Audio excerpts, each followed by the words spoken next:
Hi guys, I'm doing a Homestyle dinner collab with Two Family Homestead.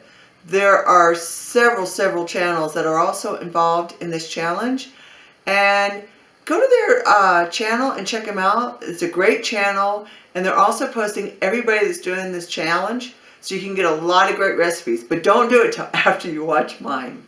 One of the things he brought up was, what does a home-style dinner mean? And for me, it's not so much what you cook, is how you cook it. To me, a home-style meal is one that you put a lot of thought into for your family to show that you care for them, a lot of love, and definitely the main ingredients is love. So for me, it's more about how I prepare the meal for my family and how I show them through food how I care about them. Anyway, I'm going to be making a Swiss steak. We're having friends for dinner, which is another good thing to show you care. Invite friends for dinner. And like I said, I'm doing Swiss steak. So I'll take you along for that recipe. And don't forget, after you watch mine, please go back and check out Two Family Homestead and give a look at all the other recipes. I guarantee you'll find something that you enjoy. Hi guys, well tonight I'm making a Swiss steak, and I have my Swiss steak here, or it's called beef Swiss steak, and I'm cooking it with salt and pepper. Normally you would flour it before you do it, but because we're having friends for dinner tonight, I didn't add the flour. So basically what you want to do is brown your steak just till it's brown on both sides, and you make a fondant here at the bottom. And we're going to move it to this plate. Okay, and then you're going to come back and you're going to, which I've already done, you're going to chop up one onion, half of a green bell pepper, half of a yellow bell pepper, and half of a red bell pepper, or you can go all green. The peppers is pretty much up to you what you want to do.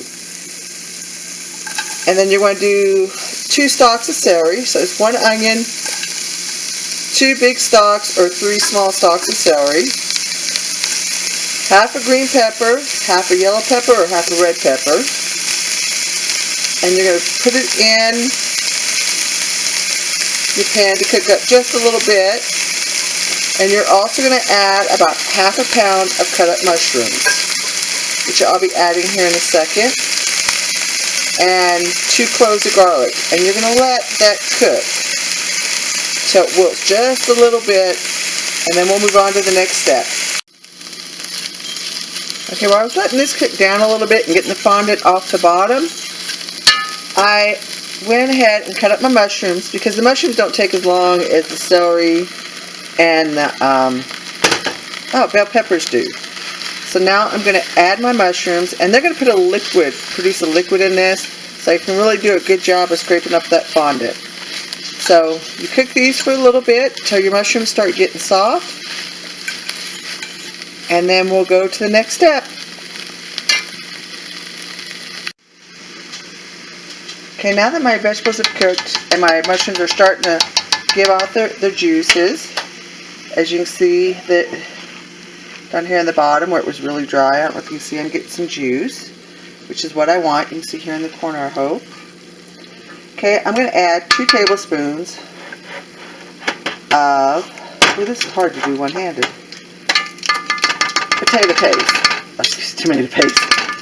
Tomato paste. And we're going to stir that in, and you're going to let that cook for about 1 minute, and then you're going to come back with your spices. Let's get that all stirred in there. Okay, my tomato sauce has been cooking in here for about a minute. As you see, I'm getting the little bits up off the bottom since I added the tomato paste. And if you still got a little bit on there, don't worry about it, because once you add the beef broth, it's definitely going to take care of that. Okay, and in this bowl I have 1 teaspoon smoked paprika, 1 teaspoon oregano, and 1 teaspoon dried mustard.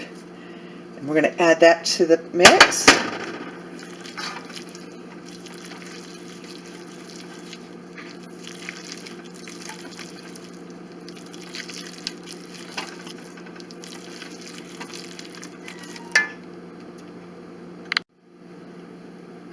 Okay, I'm also going to add about 2 tablespoons of 1 to 2 tablespoons of Worcestershire sauce. There we go. And that's about all I've got left in the bottle. It's up to you. You can go anywhere from 1.5 tablespoons to 2 tablespoons of Worcestershire sauce. And I went about 1.5 tablespoons because I am now out. Okay? And then to this, you're going to add 1 can of beef broth. Sorry guys, I noticed when I started pouring it was awful light that I had vegetable broth instead of beef broth. So 1 can of beef broth. So I had to run downstairs and get a can. It's not like I can start this all over again. Okay, and you're going to stir that in here. And if you floured your meat, then you won't have to add any thickener. But since, like I said, I have friends over who can't have flour, at the end I'm going to add some cornstarch. Anyway, I'm going to put my meat back in. Make sure you get it good and covered up. As a matter of fact, whoops, sorry. I'm doing this one-handed, guys. I do apologize. Like I said, I always keep my channel real. This is as real as it gets. I'm taking some of this out to put in the bowl here. This way, after I get my meat in, I can make sure it's good and covered. There we go. Okay. Now, like I said, I'm going to put my meat in. Oh, we got some good pieces of meat here. I believe I'm going to have leftovers.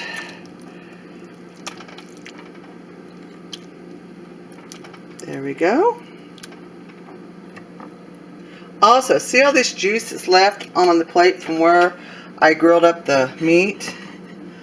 That is all flavor. You want to put that back in. You want all that flavor. Okay. And then I'm going to put this over the top of it to cover it up a little bit. And then you're going to want to put this in your oven for 1.5 hours to cook. And while that's cooking, I'll be making up my mashed potatoes here in a little bit and getting everything ready for dinner. It already looks good, guys. Smells really good too. Anyway, I'm going to put the lid on this and throw it in the 350 oven for 1.5 hours. Guys, I almost forgot. You're also going to want to add in a can of diced tomatoes in here. We'll work that in there. There we go. Work it into my meat. Had to get it out and put the tomatoes in. I can't believe I almost forgot that. It's been a busy day here. We're trying to get several different things like this. Oh my gosh, I'm having one heck of a day. This is one of the days I should have stayed in bed. Anyway, we are good to go with this. Everything's covered. We'll put it back in the oven and let it cook. Then we'll bring it back. And hopefully the day goes better. I'm going to clean my mess up. There you go, guys. After 1.5 hours, it's done. You're going to add about a tablespoon of corn. Dig out some of your broth. Add a tablespoon of cornstarch to it. Stir it up. And put it back in here, and you have a nice gravy. Look at that. Anyway, this is a great meal for family and friends. Add some mashed potatoes, a salad, and you are good to go. And that's my version of Swiss steak. Have a great evening.